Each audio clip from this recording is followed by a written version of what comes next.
अस्सलामुअलैकुम। आज हम बना रहे हैं हलीम के लड्डू, जो कि बहुत हेल्दी होते हैं और बहुत फ़ायदेमंद होते हैं। 1 कप मैंने हलीम सीड लिए हैं, इनको हम चुनकर भिगो देंगे। 1 कप हलीम सीड है तो हम इसमें 3 कप पानी डालेंगे। आप चाहें तो इसे कोकोनट वाटर में भी भिगो सकते हैं। इस टाइम में इसे पानी से भिगोऊंगी। ये हलीम सीड इस तरह के होते हैं जैसे मस्टर्ड आपने देखी होगी, लाल वाली राई जो होती है उसका कलर इसी तरह का होता है और बीज के शेप इस तरह होते हैं, ये देखिए। और ये बहुत आसानी से मिल जाते हैं और बहुत सस्ते होते हैं, ज़्यादा महंगे नहीं होते। 3 कप मैं इसमें पानी शामिल कर दूंगी और जब हम पानी डाल देंगे तो हम इसे रखेंगे कम से कम 4 घंटे के लिए भिगो कर। तो ये जेल की तरह हो जाते हैं और फिर ये इससे डबल हो जाएंगे, इस बाउल से भी डबल ये हो जाते हैं जब ये जेल की तरह बन जाते हैं। इसको अच्छी तरह से भिगो दें चमचे से चलाकर। और ये मैं सर्दियों में इसकी रेसिपी बना रही हूँ, तो इसको मैं रात में भिगो रही हूँ और सुबह में हम इसको रेसिपी में यूज़ करेंगे।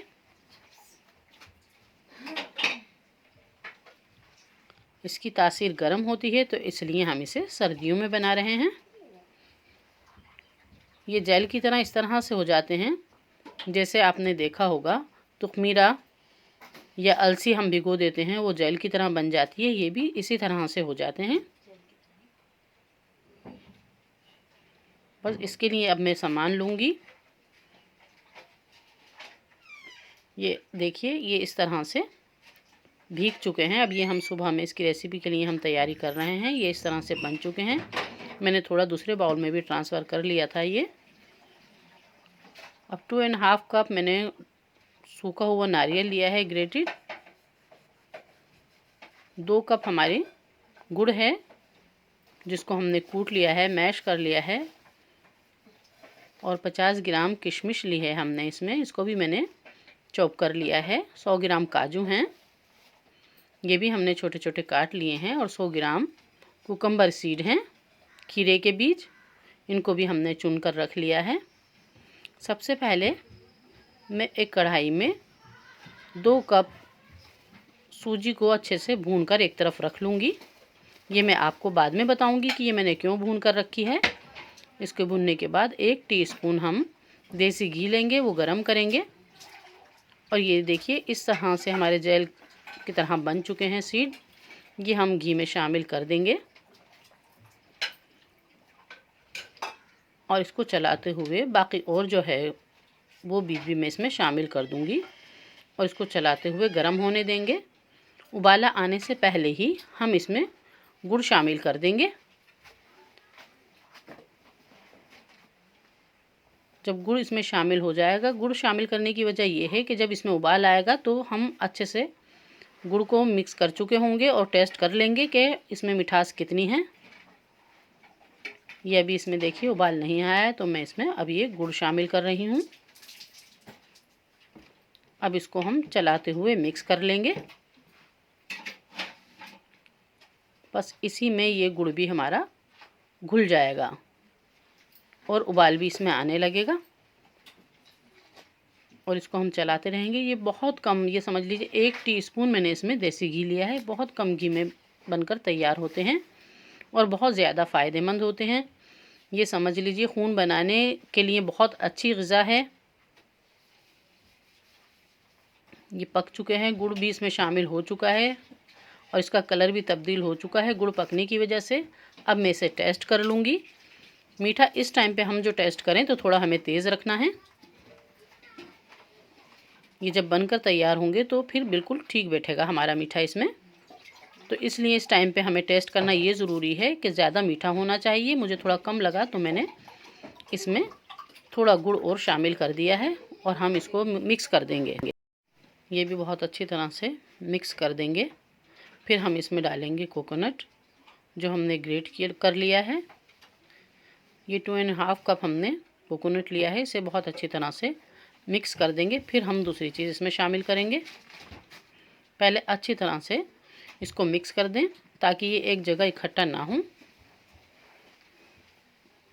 ये इतने फ़ायदेमंद सीड होते हैं, अगर मैं इसके फ़ायदे बताने आपको बैठूं तो पूरा एक वीडियो समझ लीजिए इसके फ़ायदे में ही पूरा हो जाएगा। तो इसलिए मैंने सोचा कि आपको रेसिपी बताती रहूं और इसके थोड़े बहुत फ़ायदे भी आपको बता दूं कि ये खून बनाने के लिए बहुत बहुत अच्छी ग़िज़ा है, बच्चों की हाइट बढ़ाने के लिए बहुत अच्छी ग़िज़ा है। जो लोग कमज़ोर हैं वो इसका यूज़ ज़रूर करें, लेकिन शुरुआत सर्दियों से करें क्योंकि इसकी तासीर काफ़ी गर्म होती है। तो इसको हमने बहुत अच्छी तरह से मिक्स कर दिया है। अब हम इसमें बाकी की चीज़ें भी शामिल करेंगे। ये देखिए, ये बहुत अच्छी तरह मिक्स हो गया और फिर इसमें उबाल आने लगा। तो अब इस टाइम पे हम डालेंगे किशमिश, काजू और मगज़। इसको भी हम बहुत अच्छी तरह से मिक्स कर देंगे। मगज़ इसमें खरबूजे के नहीं डालेंगे हम, इसमें हम खीरे के मगज़ डालेंगे, कुकम्बर सीड, क्योंकि उसकी तासीर थोड़ी ठंडी होती है और ये बहुत ज़्यादा गर्म होते हैं, इसलिए हम इसमें खीरे के बीज शामिल कर रहे हैं। इनको डालकर इन सब चीज़ों को बहुत अच्छी तरह से मिक्स कर अच्छे से पका लेंगे। और सूजी जो मैंने भून कर रखी थी उसको मैं अब इस टाइम पे शामिल करूँगी। वजह यह है कि मैंने कई बार इस तरह के लड्डू बनाए तो उसका टेस्ट थोड़ा अलग रहता है, तो बच्चे नहीं खाते। बड़े तो ये सोचकर खा लेते हैं कि बहुत फ़ायदेमंद है, लेकिन बच्चे हर तरह से इसको नखरे दिखाते हैं कि नहीं, ये इसका टेस्ट ऐसा है, इसका ये स्मेल अच्छी नहीं है। तो इसलिए मैंने फिर इस तरह की रेसिपी बनाई कि इसमें सूजी भी शामिल की, तो फिर बच्चों ने बहुत अच्छे से शौक़ से इसे खाया। तो मैंने सोचा आपसे ये रेसिपी इस तरह की शेयर करूं। तो आप अगर चाहें तो बग़ैर सूजी के भी ये लड्डू बना सकते हैं। बच्चे बहुत नखरे दिखाते हैं, इस वजह से थोड़ा इसका टेस्ट इस सीड का कम हो जाता है अगर हम सूजी इसमें शामिल कर देते हैं।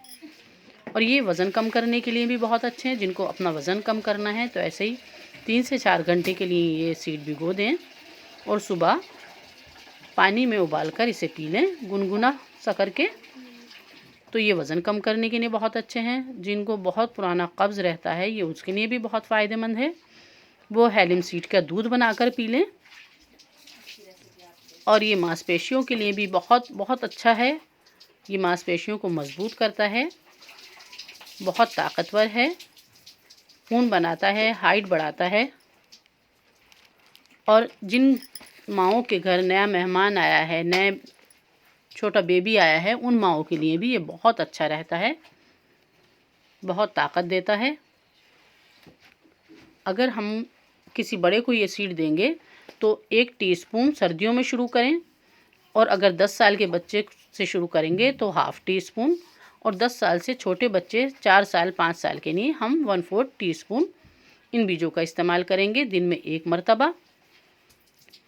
और इसके साथ आप विटामिन सी का भी इस्तेमाल ज़रूर करें। माल्टा, किन्नू, आंवला, ये चीज़ें अपनी डाइट में ज़रूर रखें। बस मैंने अब इसको टेस्ट कर लिया है, ये बिल्कुल परफेक्ट, हमें जितना मीठा चाहिए था उतना है। मीठा आप अपनी मर्ज़ी से रख सकते हैं, इसमें कम या ज़्यादा। इसके ठंडा होने के बाद हम 1 टीस्पून से नापकर इसके लड्डू बनाएंगे। तो ये समझ लीजिए हाफ़ टीस्पून सीड 1 लड्डू में हमारे आ जाएंगे। लड्डू बनाने का ये भी रीज़न था कि आप इसको बनाकर 10 से 15 दिन तक फ्रिज में रख सकते हैं। जब आपको यूज़ करना हो आप निकालें और खाएं, क्योंकि रोज़ रोज़ अगर हम इसका मिल्क बनाते हैं तो इसे रोज़ भिगोना होता है रात में, फिर सुबह को इसे उबालना होता है, फिर यूज़ करना होता है। तो आजकल लोगों के पास टाइम भी बहुत कम है। तो अगर हम सर्दियों में हर 15 दिन के हिसाब से इसे बना लें और फ्रिज में रख दें, और सुबह नहार मुँह 1 लड्डू दूध के साथ खा लें या दूध के साथ घोल कर खा लें, वो भी बहुत ज़्यादा टेस्टी लगता है। इन सीड की तासीर बहुत गर्म होती है, तो इसलिए शुरुआत सर्दियों से ही करें। ये बहुत फ़ायदेमंद होते हैं। इनमें भरपूर मात्रा में calcium, iron, protein, folic acid, fibre, omega 3 सब कुछ इसमें होता है, और बहुत सस्ते मिलने वाले हैं और बहुत आसानी से बनने वाले हैं। ये लेडीज़ के लिए भी बहुत फ़ायदेमंद है। जिनका हार्मोनल अनबैलेंस होता है उनके लिए भी बहुत ज़्यादा फ़ायदेमंद हैं। तो इसको आप छोटे छोटे से लड्डू 1 टीस्पून से नाप कर बना लें। ये बहुत ज़्यादा इजी होते हैं। इसका हकीमी नाम हुब्बुल इरशाद है। इसे हाइलून भी कहते हैं, कोई जंसूर कहता है, अरबी में इसको अशिफा कहते हैं और तिब्बे नबवी में भी इसका ज़िक्र है। ये बहुत आसानी से बन जाते हैं। बस ये ध्यान रखें कि जिनके मिजाज में गर्मी है वो अगर इसे खाएं तो कुकम्बर सीड इसमें ज़रूर शामिल करें, क्योंकि इतने सारे फ़ायदे होने के साथ कुछ नुकसान भी होते हैं हर चीज़ में। तो जैसे मैं आपको बता रही हूँ कि ये काफ़ी गर्म होते हैं, तो इसलिए जिन लोगों को गर्म चीज़ माफिक नहीं आती वो इसके साथ कुकम्बर सीड का इस्तेमाल करें, और जो लोग इसको रेगुलर ले रहे हैं वो विटामिन सी का भी इस्तेमाल करें। और इसका दूध मैंने आपको बता ही दिया है कि इसको बहुत अच्छी तरह से दूध को पका लें। 1 चमचा भिगो लें टीस्पून रात में, और सुबह दूध उबाल कर उसमें शक्कर या गुड़ मिलाकर इसको आप पी लें। चाहें तो उसमें ड्राई फ्रूट भी डाल लें। और जिनको वेट लूज़ करना है वो इसको गर्म पानी में पका कर पी लें। इसकी पत्तियों का कहवा भी बनता है। इसको अफ़गानिस्तान में कहवा कहा जाता है, अफ़गानी कहवा भी इसे कहा जाता है। और इसकी पत्तियों की धुनी भी दी जाती है। ये बैड कोलेस्ट्रॉल को ख़त्म करता है और गुड कोलेस्ट्रॉल बनाता है। और इतना इजी है बनने में, बहुत झटपट बनकर तैयार हो जाता है। सर्दियों में अपनी डाइट में ज़रूर रखें। ये बहुत फ़ायदेमंद सी चीज़ और बहुत सस्ती मिलने वाली। हालिम सीड का आप कहवा बना सकते हैं, लड्डू बना सकते हैं, हलवा बना सकते हैं, और इसको पानी में मिलाकर भी पी सकते हैं। जिस तरह से भी यूज़ करें बहुत ही ज़्यादा फ़ायदेमंद है। बस शुरू इसको सर्दियों में ही करें। और 1 टीस्पून बड़े के लिए मैंने बताया है, ½ टीस्पून छोटे के लिए, और 10 साल से छोटे बच्चे के लिए मैंने 1/4 टीस्पून बताया है। बस लड्डू बनाकर हमने अब इसमें रख लिया है। इसे हम फ्रिज में रख लेंगे। ये 15 दिन तक चलेंगे। बस हमें यूज़ किस तरह करना है कि हमें नहार मुँह इसको यूज़ करना है। ये देखिए इतने सॉफ्ट लड्डू बनकर तैयार होते हैं। ये एकदम टाइट लड्डू नहीं बनते। 1 मग हम दूध गर्म करेंगे सुबह नहार मुँह। बच्चे के लिए 1 लड्डू डालकर इसको हम अच्छी तरह से मिक्स कर देंगे और पी लेंगे। बस हमें सुबह उठकर 1 मग दूध गर्म करना है और इसमें 1 लड्डू डालकर मिक्स करना है। ये तो हो गया है छोटे बच्चे के लिए, 10 साल से बड़े बच्चे के लिए। और इसको मिक्स करके जब आप इसको पिएंगे तो बहुत ही इसका ज़बरदस्त टेस्ट आएगा। एक बार बनाएंगे तो आपको खुद पता चलेगा कि कितना टेस्टी लगता है। और अगर हम बड़े के लिए बनाएंगे तो हम इसमें 2 लड्डू शामिल करेंगे और मिक्स करेंगे, पी लेंगे। ये वीडियो थोड़ी लंबी हो गई है क्योंकि इसके मुझे फ़ायदे भी आपको बताने थे और तरीक़े भी। बस आप एक बार बनाएं और मुझे ज़रूर बताएं कि आपको कैसा लगा। अल्लाह हाफ़िज़।